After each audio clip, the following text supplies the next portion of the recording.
Feel like you have an entity attached to you? Then watch this video.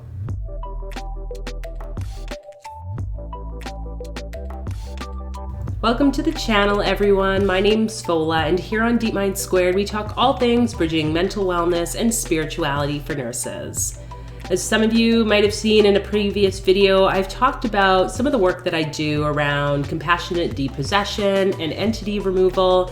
So in this video, I wanted to just talk and share my learnings over the last few years around working with entities, removing entities from those folks that I see in sessions, and a bit about my own experiences. Before we get into all that, I invite you to hit that subscribe button and the notification bell so that you're updated on future video releases. First thing I want to say before we get into a lot of this material is to see this whole sort of predicament with a grain of salt and to have a bit of compassion towards yourself, because sometimes people come and they feel really stigmatized about what they're going through, and depending on your cultural and religious background, there might be more truths to this than others. I know for myself, growing up in a very Nigerian-based home, living overseas in the Middle East, I was exposed to way more experiences with people being possessed or entities being present in someone's life.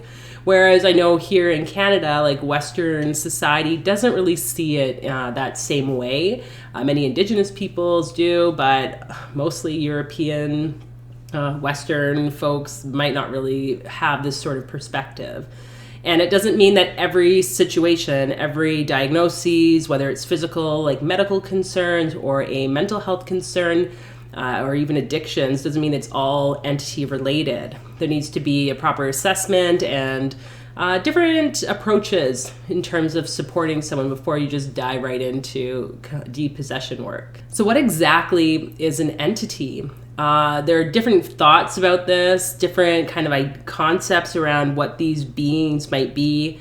One way I've learned to identify them are as suffering beings. And sometimes they can be humans who have passed on.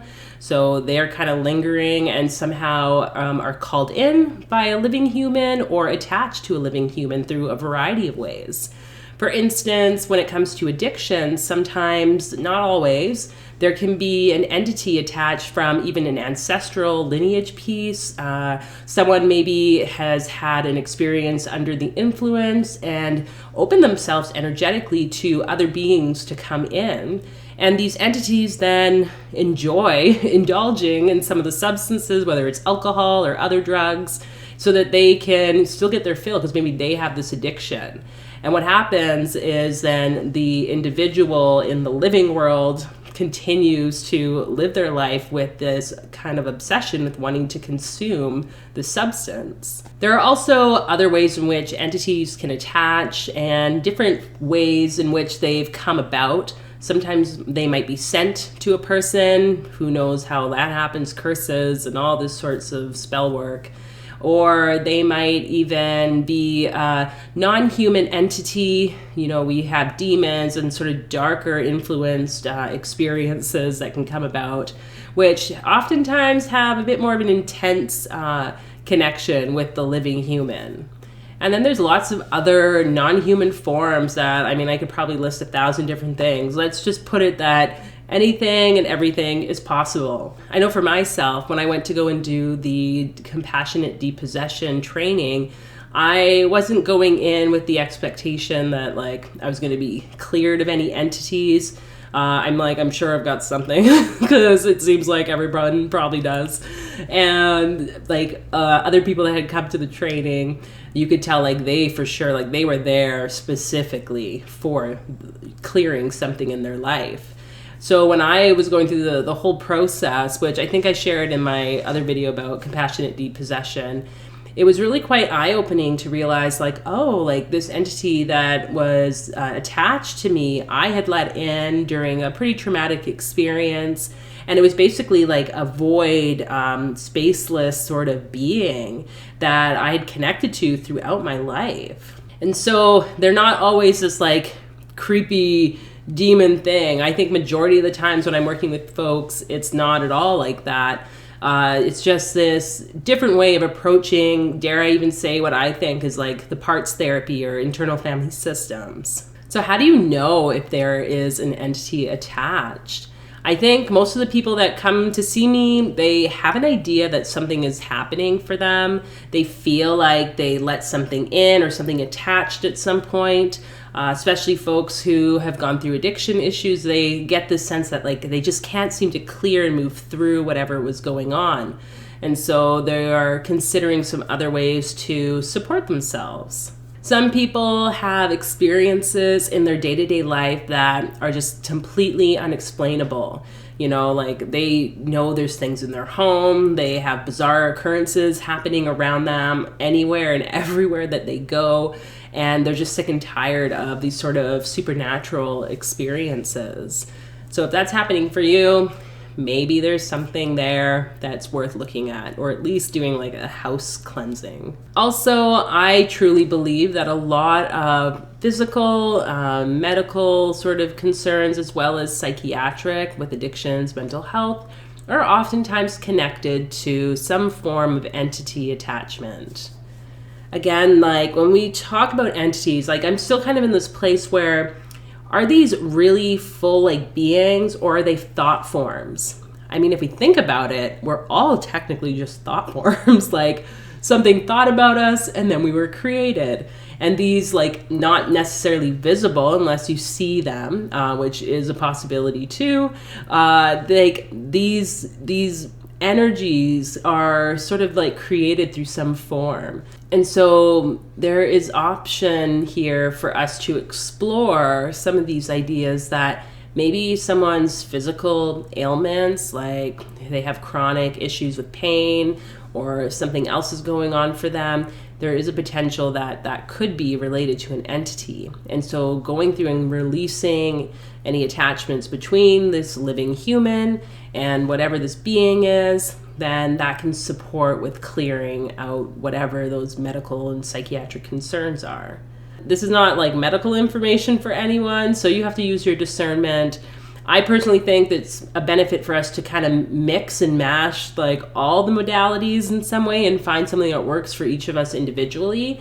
But this is not medical advice, and I'm not saying that because you have a medical issue, then it's probably an entity, because I have no idea who you are. And then also what happens sometimes is these beings come about because of trauma, because of some experience that was maybe too emotionally overwhelming for someone. That was kind of the case that happened for me, where then we try to allow things in to protect us. So when I said in the beginning, like just because we have these sorts of experiences, it doesn't mean there's anything wrong with us. It's just part of our learning.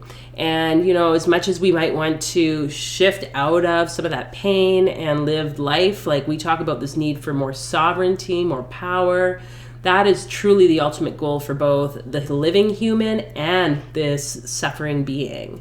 So acknowledging times in your life where maybe you have gone through trauma, maybe, you know, you had an experience that left you kind of clinging or reaching out to different energies and you felt like you couldn't let go of them.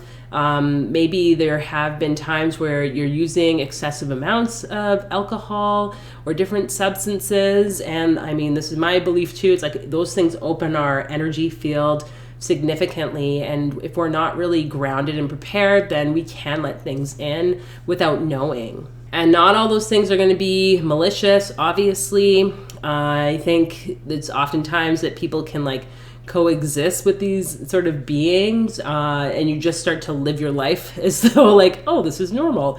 So I guess it's really a matter of, are you interested in living a life full of your own individual like sovereignty, or do you want to just continue with this piggybacking of whatever is there? Because it obviously has served a purpose for you. So this is the like main summary around entity attachments, kind of what that might look like for folks, how it might happen. If you feel this is something that's going on for you, you can definitely reach out to some type of shamanic practitioner who does entity removal. Like I said, this is some of the work that I do with folks in terms of supporting them with clearing in a compassionate way some of these experiences, these entities or attachments, whatever we want to call them. Just really, again, be aware of who you're reaching out to for support. I've had it where I've had contacts with certain healers, and right off the bat, they're telling me all these horrible things that are wrong with me and my energy without me giving permission to even do that. So be aware, there are people who are going to try to just take money and say that you're cursed and you have entities attached and blah, blah, blah. And then it's like people start chasing and chasing to get answers. And that's ultimately not really the best thing, I don't think. This is about us learning discernment, so maybe that's also part of your journey. But really be aware of that. And obviously, I would love to hear your comments, your thoughts about this topic. If this is something that has maybe sparked some interest in you, or you felt like, oh yeah, this totally is part of my life, and what you've done to support yourself. I think we too can actually go through ourselves and do our own healing through journey work and healing work. That's something, if you feel safe and comfortable to do that, you can go through and just ask your spirit guides to intuitively just support you with releasing and clearing. But if it's something that may feel a bit heavy and sometimes it can bring up a lot of emotions, then maybe it's worth getting someone to work with, because just having that container and having the space held and some of the other tools that might need to be used within that session might be of benefit for you. So I hope you enjoyed this video. Feel free to like and share it with anyone that you think might be interested. And I look forward to seeing you all in another video. Take care.